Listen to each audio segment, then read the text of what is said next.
Olympic खेलों में दौड़ प्रतियोगिताएं भी काफी लोकप्रिय रही हैं।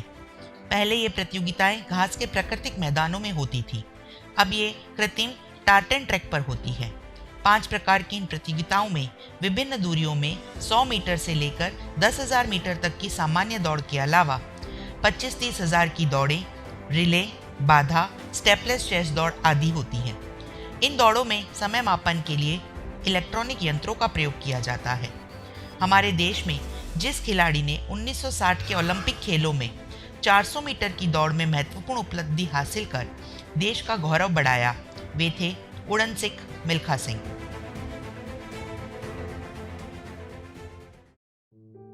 मिल्खा सिंह का जन्म 20 नवंबर 1935 को पाकिस्तान में हुआ था।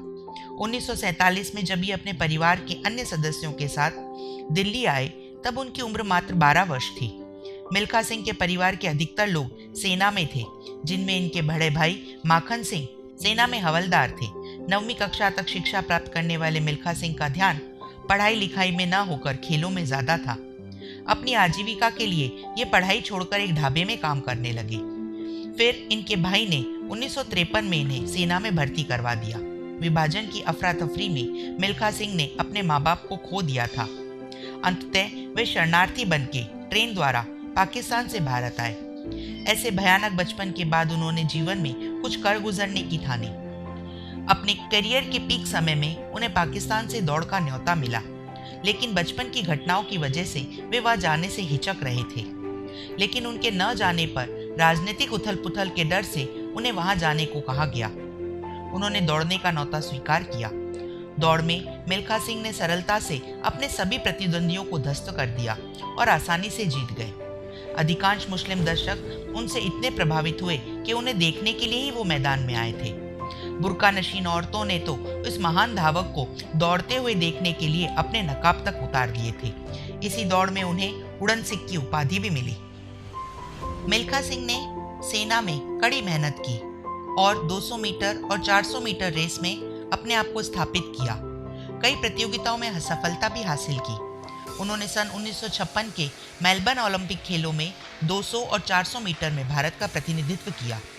इसके बाद सन 1958 में कटक में आयोजित राष्ट्रीय खेलों में उन्होंने 200 मीटर और 400 मीटर प्रतियोगिताओं में राष्ट्रीय कीर्तिमान स्थापित किए। एशियन खेलों में भी इन दोनों प्रतियोगिताओं में ही उन्होंने स्वर्ण पदक हासिल किया।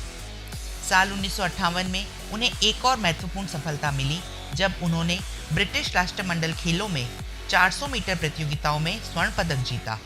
इस प्रकार वह राष्ट्रमंडल खेलों की व्यक्तिगत स्पर्धा में स्वर्ण पदक पाने वाले स्वतंत्र भारत के पहले खिलाड़ी बन गए।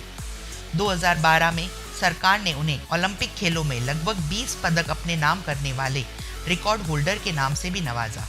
रोम ओलंपिक्स खेलों से कुछ समय पूर्व मिल्खा ने फ्रांस में 45.8 सेकंड का कीर्तिमान भी बनाया। 400 मीटर दौड़ में मिल्खा सिंह ने पूर्व ओलंपिक रिकॉर्ड को तो तोड़ा, पर उस प्रतियोगिता में वो चौथे स्थान पर रहे और पदक से वंचित रह गए। उन्होंने अपने शब्दों में ही कहा कि 250 मीटर की दूरी पर दौड़ में सबसे आगे रहते हुए भी मैंने एक ऐसी भूल कर दी जिसका पछतावा मुझे आज तक है और मैं वो प्रतियोगिता हार गया। मिल्खा सिंह के शब्दों में ही हम कह सकते हैं जब उन्होंने बताया कि 1947 में विभाजन के वक्त उनके परिवार के सदस्यों की उनके आंखों के सामने ही निर्मम हत्या कर दी गई।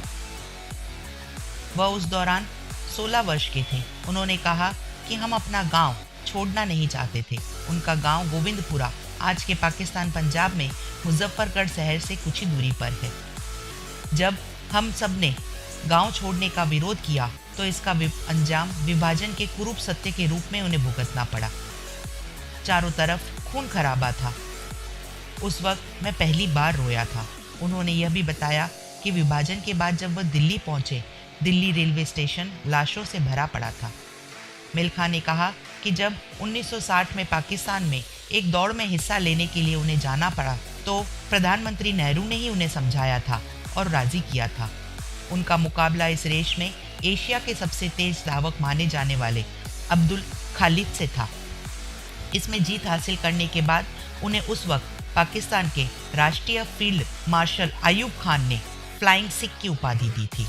मिल्खा सिंह ने खेलों में उस समय सफलता हासिल की जब खिलाड़ियों के लिए कोई सुविधाएं उपलब्ध नहीं थी, ना ही उनके लिए किसी ट्रेनिंग की व्यवस्था थी।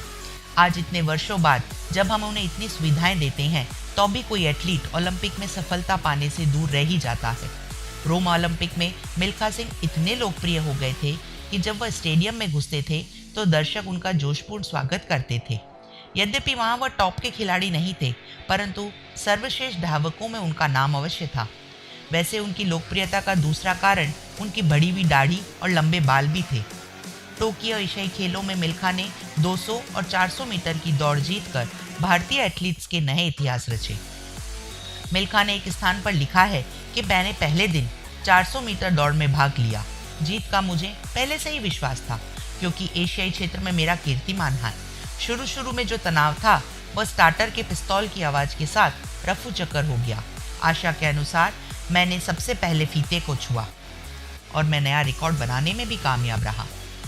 जापान के सम्राट ने मेरे गले में स्वर्ण पदक पहनाया। उस क्षण का रोमांच मैं शब्दों में व्यक्त नहीं कर सकता। अगले दिन 200 मीटर की दौड़ थी। इसमें मेरा मुकाबला पाकिस्तान के अब्दुल खालिद के साथ फिर से कड़ा मुकाबला था। खालिद 100 मीटर का विजेता था। दौड़ शुरू हुई। हम दोनों ने कदम एक साथ बढ़ाने शुरू करे। फिनिशिंग टेप से 3 मीटर पहले मेरी टांग की मांसपेशी खिंच गई और मैं लड़खड़ा कर गिर पड़ा। मैं फिनिशिंग लाइन पर ही गिरा। फोटो फिनिश में मैं विजेता घोषित हुआ और एशिया का सर्वश्रेष्ठ एथलीट भी घोषित कर दिया गया। जापान के सम्राट ने उस समय मुझसे जो शब्द कहे मैं कभी नहीं भूल सकता। उन्होंने मुझसे कहा था, मिल्खा, दौड़ना जारी रखोगे तो तुम्हें विश्व का सर्वश्रेष्ठ स्थान प्राप्त होगा। दौड़ना हमेशा जारी रखना। मिल्खा सिंह ने बाद में खेल से संन्यास ले लिया और भारत सरकार के साथ खेल कूद के प्रोत्साहन के लिए काम करना शुरू कर दिया। अब वे चंडीगढ़ में रहते हैं। इनकी उपलब्धियों की बात करें तो इन्होंने 1958 में एशियाई खेलों में 200 और 400 मीटर में स्वर्ण पदक जीता। 1962 में एशियाई खेलों में स्वर्ण पदक जीता और 1958 के कॉमनवेल्थ खेलों में भी स्वर्ण पदक जीता। मिल्खा सिंह को 1959 में भारत सरकार ने पद्मश्री से अलंकृत किया है। अगर आपको आज का हमारा चरित्र पसंद आया हो तो हमारे चैनल को सब्सक्राइब करें, लाइक करें, नीचे बेल आइकन पर भी क्लिक करें, जिससे आपको हमारे लेटेस्ट अपडेट मिलते रहें। आपके सुझाव हमें कमेंट बॉक्स में लिखें ताकि हम हमारे चैनल को बेहतर से बेहतरीन बना सकें। तो दोस्तों, फिर मिलते हैं अगली कड़ी में नए जीवन चरित्र के साथ। तब तक आप सब स्वस्थ रहें, व्यस्त रहें, मस्त रहें। इसी कामना के साथ मुझे यानी लीना को दीजिए विदा। Good bye, sayonara.